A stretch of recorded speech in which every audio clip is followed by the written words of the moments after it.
Shalom Bapak Ibu saudara yang kasih Tuhan. Bagaimana kabar Bapak Ibu hari ini? Saya percaya Tuhan memberkati, memelihara, dan melindungi kita semua.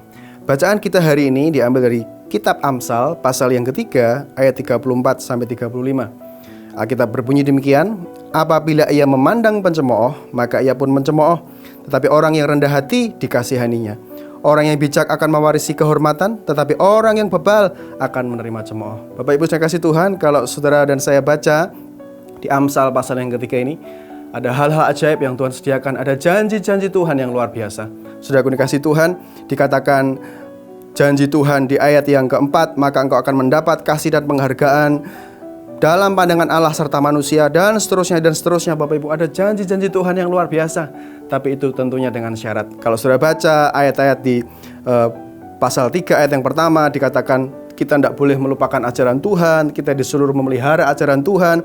Ayat yang ketiga dikatakan kiranya kasih dan setia tidak meninggalkan kita. Dikatakan kalungkanlah itu pada lehermu, tuliskanlah itu pada loh hatimu. Ayat yang keempat dikatakan percayalah kepada Tuhan dengan segenap hatimu, dan janganlah bersandar kepada pengertianmu sendiri. Bapak Ibu, ada nasihat-nasihat firman Tuhan yang dahsyat dan ajaib, yang disertai dengan janji-janji Tuhan yang ajaib jika kita melakukannya. Nah Bapak Ibu yang kasih Tuhan, ada satu hal yang sudah perlu kita perhatikan, bahwa hal-hal itu tidak akan terjadi dalam hidup kita kalau kita melupakan di ayat yang terakhir, yaitu ayat yang ke-34 dan yang ke-35, yaitu tentang kerendahan hati.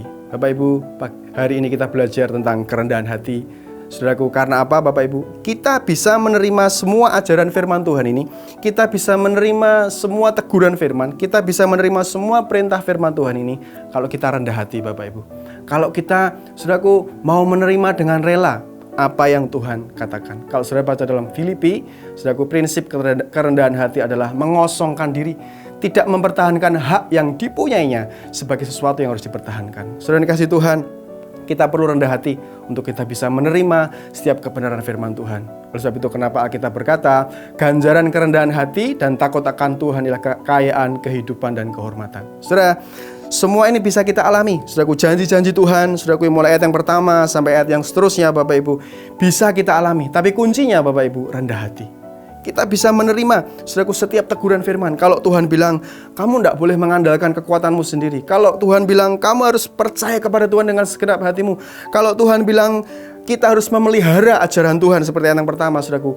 Kalau kita dengan rendah hati menerima, kita akan, saudaraku, menerima janji Tuhan. Yang jadi persoalan adalah Bapak Ibu, seringkali kita kurang rendah hati untuk menerima setiap ajaran Tuhan. Seringkali kita berkata, itu terlalu rohani, itu kan buat pendeta, itu kan terlalu rohani, aku sudah banyak pengalaman, aku sudah banyak makan asam garam, aku bisa melakukan ini semua tanpa Tuhan, tanpa firman Tuhan, tanpa ajaran Tuhan. Bapak Ibu saya kasih Tuhan, kita berkata, kalau kita suka mencemooh firman Tuhan, kalau kita suka, saudaraku, tidak mempercayai firman Tuhan, Alkitab berkata ayat 34 tadi, apabila ia menghadapi pencemooh, maka ia pun mencemooh, Bapak Ibu. Tetapi orang yang rendah hati dikasihaninya. Dan ayat 35, orang yang bijak akan mewarisi kehormatan, tetapi orang yang bebal akan menerima cemooh. Kalau kita tidak percaya Tuhan, kalau kita tidak, saudaraku, menerima setiap firman Tuhan dengan kerendahan hati, artinya kita sedang mencemooh firman Tuhan. Artinya kita sedang meremehkan firman Tuhan. Dan Alkitab berkata, kalau kita mencemooh, kalau kita tidak menerima dengan kerendahan hati, kita akan ada dalam keadaan yang tercemooh. Saudaraku dikasih Tuhan, kita perlu bijak. Saudaraku dikasih Tuhan, bijak artinya, saudaraku, menerima setiap nasihat firman, setiap perintah Tuhan, setiap apa yang Tuhan katakan di Alkitab dengan kerendahan hati. Kita berkata, ya Tuhan, aku mau melakukan. Kita disuruh mengampuni, ya Tuhan, aku mau melakukan. Saudaraku, kita disuruh mengandalkan Tuhan, tidak mengandalkan kepintaran kita, uang kita, hikmat kita. Bapak Ibu saya kasih Tuhan, kita mau berkata, ya Tuhan, aku mau dengan rela melakukannya. Dan kalau itu terjadi Bapak Ibu, kasih Tuhan melingkupi hidup kita seperti janji firman Tuhan ini. Tetapi orang yang rendah hati dikasihaninya. Saya percaya tidak kebetulan ayat 34-35 ini menjadi penutup di pasal yang ketiga ini Bapak Ibu.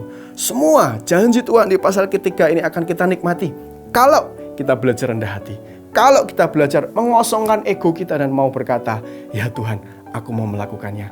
Ya Tuhan, aku mau terima firman-Mu. Dan saya percaya janji Tuhan, ganjaran kerendahan hati dan takut akan Tuhan adalah kekayaan, kehidupan, dan kehormatan akan menjadi bagian kita, limpah dalam kehidupan setiap kita.